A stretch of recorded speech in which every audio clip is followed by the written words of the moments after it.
from ESN 18 from Nueva Ecija University of Science and Technology. So today, I will perform to you guys on how to wear the PPE or personal protective equipment and how to remove it properly.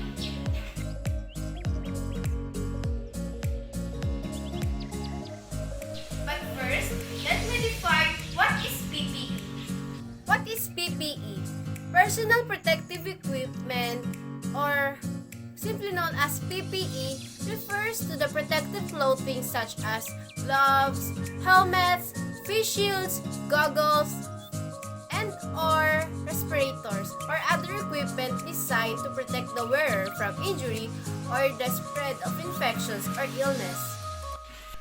In performing the proper wearing the personal protective equipment, we need these materials. The first one is the clean or sterile gown. Assume that it was a disposable. Of course, sterile gloves, which is size 7. A mask. And of course, assume that this table is a Mayo table.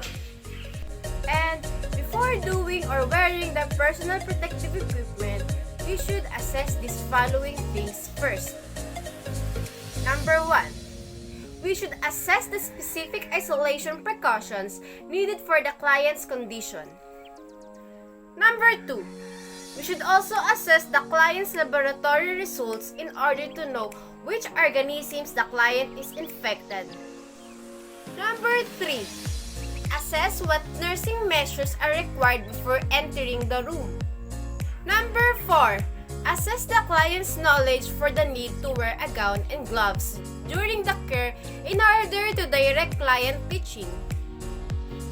And the last number 5, we should also assess the type of procedure being done since not all sterile procedure require gown to be worn.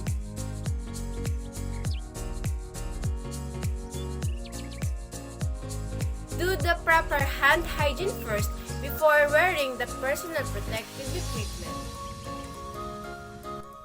Wash your hands or do the hand hygiene.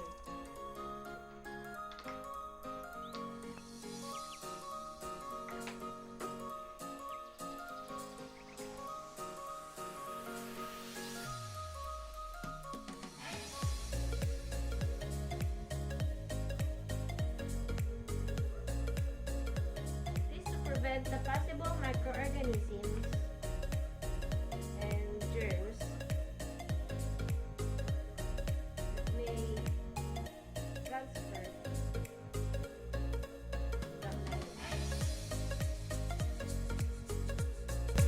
After washing our hands, don the sterile gown.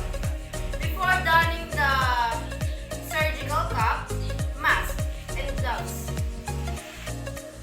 be sure that the gown covers all the clothing. It's here. I will wear it.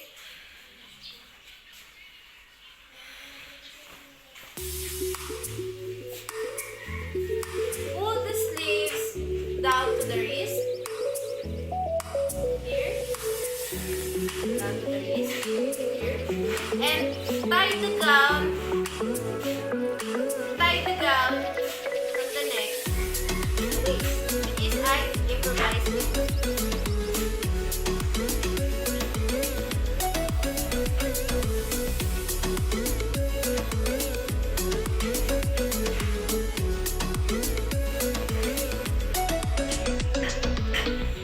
Here.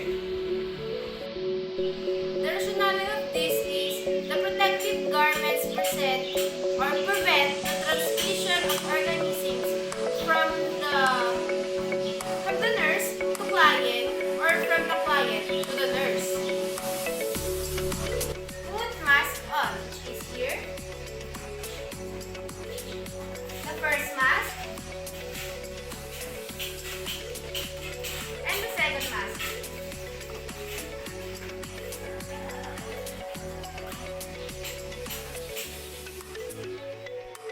Put on face gloves.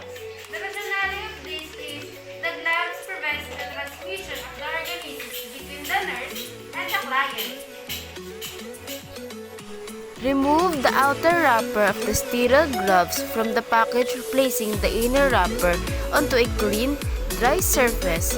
Open inner wrapper to expose gloves.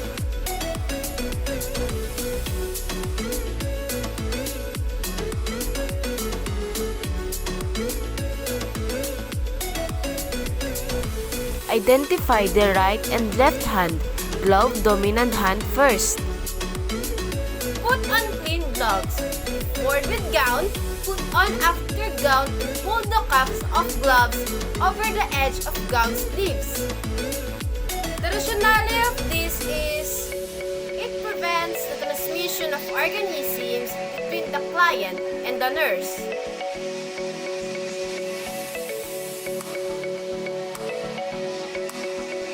Grasp the 2-inch wide cuff with the thumb and first 2 fingers of the non-dominant hand, touching only the inside of the cuff. The rationale of this is the dominant hand should facilitate motor dexterity during gently pull the glove over the dominant hand, making sure the thumb and fingers fit into the proper spaces of the glove.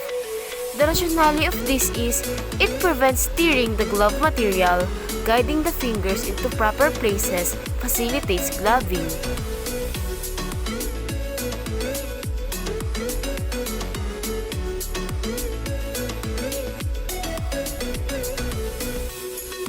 With the glove dominant hand, slip your fingers under the cuff of the other glove.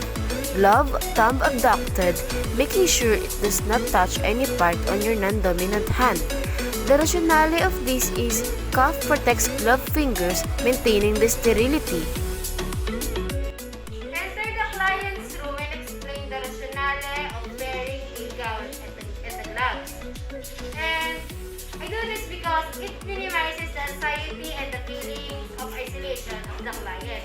Like, for example, when I enter the client's room, I will tell them that I just wore this personal protective equipment to protect you from the possible microorganisms na dinala ko bago ko magpunta sa kwarto mo.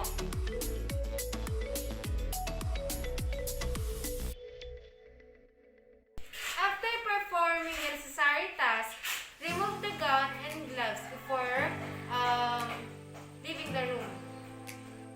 Tie the gown and remove from the shoulders. Fold and roll gown down in front into a ball.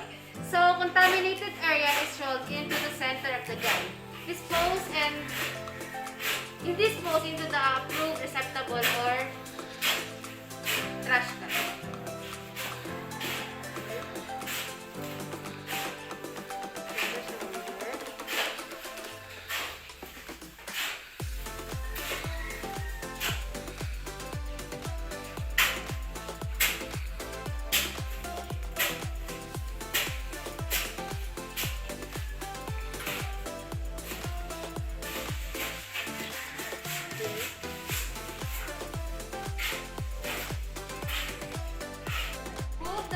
Layer of the mask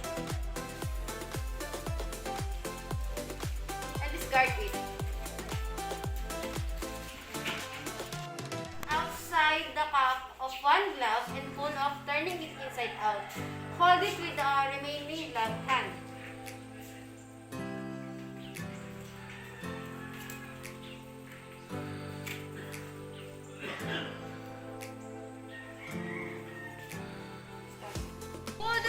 Gloves off without touching outside of the second glove.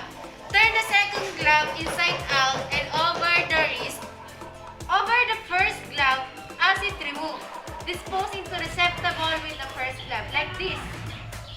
You're touching the outside of the gloves, pulling it into the wrist. This. Look without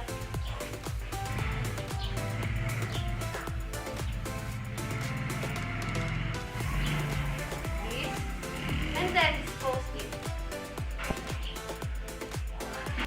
After removing the personal protective equipment, wash our hands. It reduces the transmission of the microorganisms.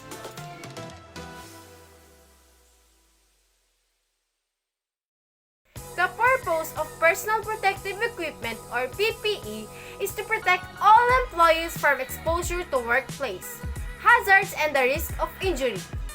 Before using or assigning the PPE, steps should always be taken to eliminate or control hazards, and work procedure should be in place to limit exposure to these hazards.